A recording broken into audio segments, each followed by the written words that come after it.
Olá, tudo bem? Bom dia, boa tarde, boa noite. A aula passada foi a de número 20 e a gente começou falando do sistema respiratório.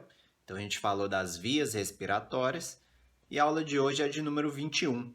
E a gente ainda vai estar falando do sistema respiratório e aqui vamos falar um pouco do pulmão e dos movimentos de respiração. Então, essa aula foi produzida para os alunos do oitavo ano da Escola Estadual Nila Fará no ano de 2020. O corpo humano vai apresentar dois pulmões, o direito e o esquerdo, e esses pulmões são revestidos por finas membranas conhecidas como pleura. Então, existe uma pleura interna, que ela já vai estar localizada mais internamente, aderida ali à superfície pulmonar, e a pleura externa, que já vai estar aderido à caixa torácica. E aí, entre essa pleura interna e pleura externa, existe uma cavidade, que é preenchida por um líquido pleural.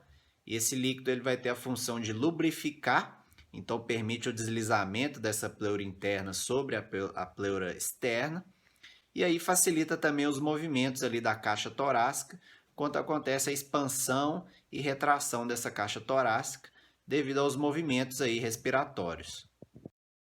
Como eu falei na aula anterior, então os pulmões eles são formados também por bronquíolos e alvéolos, e aí eles não apresentam músculos, né? Eles têm milhões de alvéolos ali que vão formar uma extensa superfície que vai dar esse aspecto esponjoso que o pulmão tem. E aí é vantajoso para o pulmão ter uma grande superfície, porque uma superfície de contato grande, porque isso aí vai permitir uma maior capacidade de absorção de oxigênio e de eliminação de gás carbônico. Os pulmões de um indivíduo adulto têm entre 25 a 30 centímetros de comprimento e eles vão preencher a maior parte da cavidade torácica. E aí é importante essa grande superfície de contato porque aumenta, né, a superfície de contato para realizar a entrada de gás oxigênio e saída de gás carbônico. Bom, esses pulmões eles estão apoiados em um músculo chamado diafragma, que é um músculo que vai separar a região do tórax do abdômen. E ele também vai ser importante para auxiliar nos movimentos respiratórios. Os movimentos respiratórios, né, ou a conhecida ventilação pulmonar, ela é controlada então pelos músculos intercostais e pelo diafragma.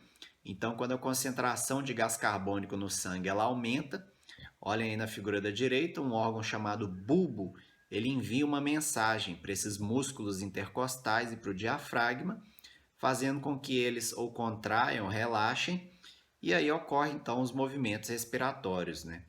E aí a cada ciclo respiratório, dois movimentos ocorrem, que é a inspiração, ou seja, a entrada do ar nos pulmões, e a expiração, que é a eliminação desse ar dos pulmões. Acompanhe na figura da direita o movimento de inspiração. Então a caixa torácica ela se expande devido à contração dos músculos intercostais. Isso aí vai promover uma elevação das costelas. Dessa maneira ocorre um aumento do volume dessa caixa torácica.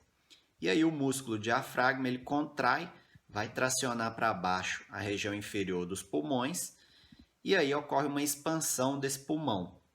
Dessa maneira, a pressão interna dos pulmões ela fica menor do que a pressão atmosférica, que é a pressão externa, e aí permite então a entrada de ar para esses pulmões.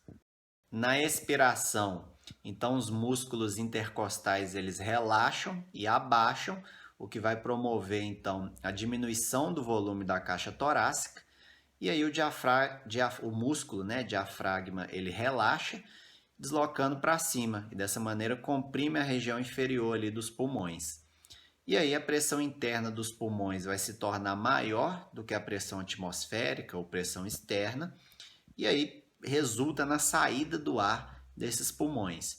E aí o ar percorre o caminho inverso que ele fez, né? Ele é expulso dos alvéolos pulmonares, passa pelos bronquíolos, brônquio, traqueia, laringe, faringe, e aí vai ou para a cavidade nasal e eliminado pelo nariz, ou então pela boca. Como referências, eu utilizei o próprio livro didático do oitavo ano, que a Escola Estadual Nila Fará adota em 2020, que é o livro A Poema. E também utilizei um livro de biologia do ensino médio, eu tirei algumas imagens e informações desse livro de biologia que já fez parte também do Programa Nacional do Livro Didático. Esse livro, A Poema, ele faz parte do Programa Nacional do Livro Didático no ano de 2020. Então, se você chegou até aqui, o meu muito obrigado. Se você gostou da aula, deixa o seu joinha aí no vídeo, se inscreve no canal, ativa o sininho de notificações aí para sempre que eu postar uma videoaula nova você ser notificado. E é isso, meu muito obrigado e até a próxima aula.